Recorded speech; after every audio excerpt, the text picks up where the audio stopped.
I do. My mordant is copper sulfate. Remember, copper sulfate works as both a mordant and a decolorizer. There is no counter stain in the capsule stain, so I don't have to worry about this. Color combination: background stained,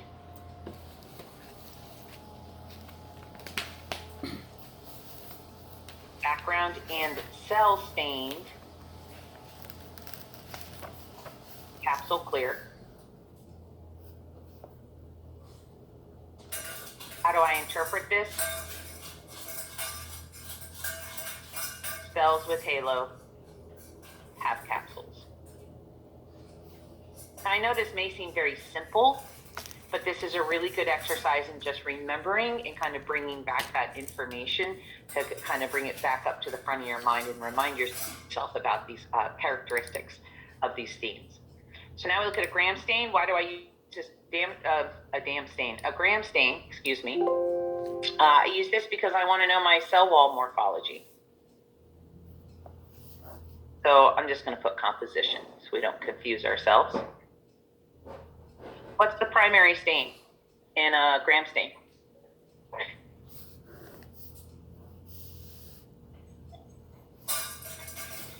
Crystal violet.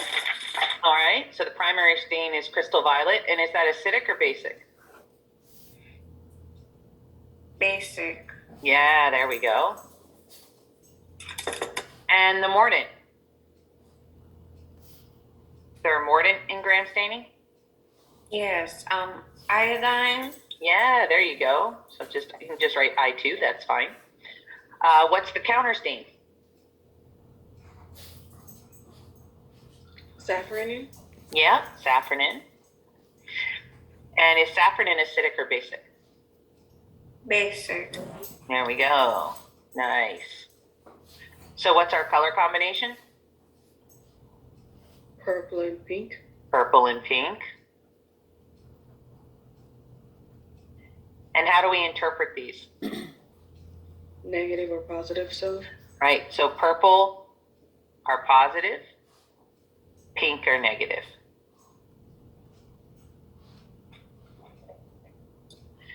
So let's take a look at acid fast. Why would we use an acid fast stain?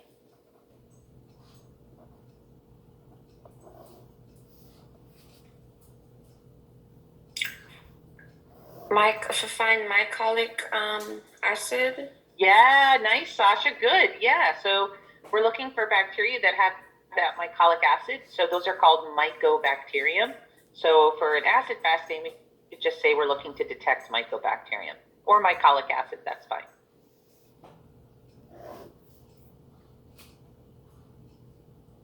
What's the primary stain in the acid fast? Carbonyl fusion. Carbonyl fusion. Hot Saturday night lipstick pink. And is carbonyl fusion acidic or basic? Acidic. It's basic. Remember, it's staining the cells themselves. Okay. Yeah, you're so basic. All right, what's our mordant? Is there a mordant? Alcohol. Nope, alcohol is simply a decolorizer. So in this one, even though it's a differential stain, there is no mordant in this one. Really what's happening is the carbonyl fusion is so attracted to that mycolic acid, we don't need a mordant. So there's no mordant. What's our counter stain?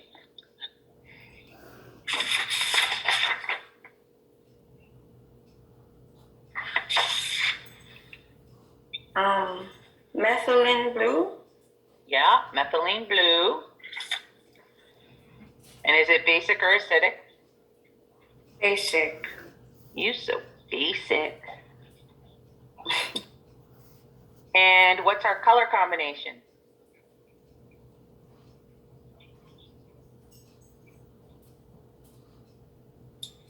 Blue and red. And red. I'm having trouble with my tools here.